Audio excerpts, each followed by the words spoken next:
Hello mga mi, good morning! Ito nga gagawa natin ng tutorial itong butterfly headband natin mga mi. Ang cute talaga neto. So, ayan na yung sukat mga mi. Yung 27 cm, yung pinakamahaba pala mga mi, isa lang yan, kamalit lang ako ng putol. At ngayon ko nga lang napansin yan mga mi, nung nag-base over na ako. Ngayon ko lang napansin na mali pala ako ng gupit. Dalawa pala yung nagupit ko, imbis na isa lang. So, baliktaran yung paggupit mga mi, pa-curve lang yung gupit nyo, pag ganyan lang siya. Ayan, kung napapansin nyo, baliktaran nga yan. Tapos susunugin lang yung dulo. 27 cm yan mga mi. Tapos itabi lang natin.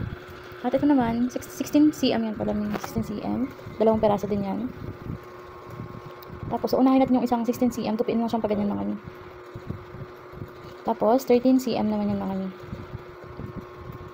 Pares lang din sa pagtupi doon sa 16 cm. Tapos ipagpatong lang silang dalawa, tsaka tahiin. Sundan nyo na lang mga mi kung paano ko ginagawa. Medyo matagal nga itong video na ito mga mi para masundan nyo. Binagalan ko talaga yan mga mi, baka may magreklamo na naman na mabilis. Kaya binagalan ko na. Ayan, tahiin nyo lang mga mi ng paganyan. Paulit-ulit kayo tinutusok. Siguro mga 4 na tusok ko yung ginagawa para hindi magkalas yung ribbon. Pwede nyo din naman siya sunugin mga mi, pero kasi naiinitan ako. Susunog yung daliri ko, yung balat ko sa daliri. So ito naman mga mi, baliktad naman tong pagkatupi niya mga mi. Kung yung una sa kanan, ito naman ipakaliwa naman mga mi. 16 cm yan, tapos itong 13 cm ganun din, pakaliwa din.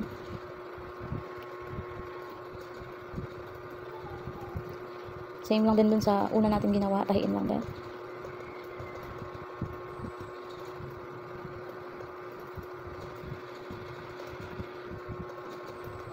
Antok ako. Hindi pa nga ako nakakatulog kasi naglalaba ako mga mi. So, huwag damag akong gising. Ayun, tusukan nyo naman paulit-ulit hanggang sa magsa. Naputol nga yung sinulid ko dyan mga mi. Kaya, tama na yung tusok-tusok. So, ganyan lang siya. Pagdikitin lang natin yung mamaya mga mi. Wala kasi akong glue gun dyan mga mi, dun sa kabilang lamesa, dun sa may rice cooker namin dahil wala akong masaksakan dahil naglalaba nga ako. So, ganyan lang mga mi, yung 27 cm, ganyan nyo lang siya tupiin. Tapos, sunugin nyo lang yung dulo, yung yung magkaka-line lang siya mga mi, hindi naman yung sunog na sunog. Yung sakto lang magka-line siya para may masundan kayo pag tinahin mo. Ipang pala yun natin mga mi, ipang second layer natin yan mamaya.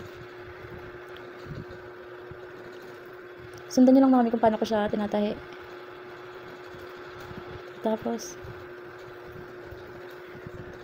Tapos iikot nyo yung sinulid pala dyan mga mi para nyo siya ng maayos, matali nyo ng maayos. Makeup na si Mimo. Ganyan lang siya. Tapos ipagdugtong natin ito mga mi. Ilagay nyo lang ng glue. Sobrang init na nga dyan mga mi. Kasi nasa bintana ako malapit. Kaya ang init na ng araw. Sikat ng araw. Sobrang init na nga ng cellphone dyan mga mi. Nagre-reklamo na yung cellphone. Tapos ganyan lang mga mi. Lagay nyo lang din ng glue para magdikit ng dalawang yan. Okay na. Tapos kunin natin yung headband. Ito pala mga mi, ayan yung pinakagitna natin. So, lagyan nyo lang ng glue dyan. Tapos, ayan naman, lagyan natin yan sa dulo ng headband.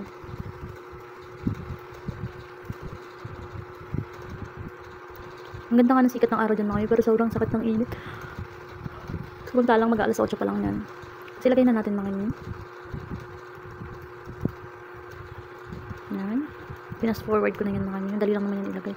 Ay, hindi ko pala pinas forward yan mga mi. Na pala yan. Hindi ko napindot yung video. Akala ko naka-video na siya. Kaya hindi ko na-videohan yung kung paano ko siya kinabit. Pero saklit naman yung dali lang yan ikabit mga mi. Ganyan lang siya. Tapos, yung kabila. Maiksi lang yung kabila mga mi para hindi madungis tignan. Pag gumagawa pala ako ng mga headband, ganyan mga mi. Kailangan, masyado akong mabusisi. Kailangan walang sobra. Walang himulmol.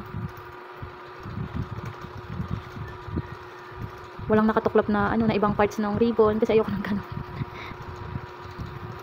Gusto ko sure yung gawa ko na maayos, tsaka matibay, malinis, ayun yung gusto ko.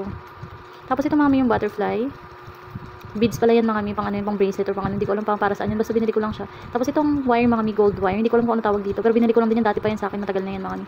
So, ngayon ko lang siya nagamit, buti nga pakinabangan ko kasi sobrang liit na ito. Mali ako ng order niyan eh. Tapos dinobli ko lang yan mga mi, tsaka inikot-ikot, tapos ipapasok lang natin yan. Nilagyan ko din pala yan mga mi ng glue. Lagyan ko ng glue sa dulo. Para hindi matanggal yung wire. Ang cute nga nitong butterfly mga ni. Tapos ilalagay lang natin pa ganyan.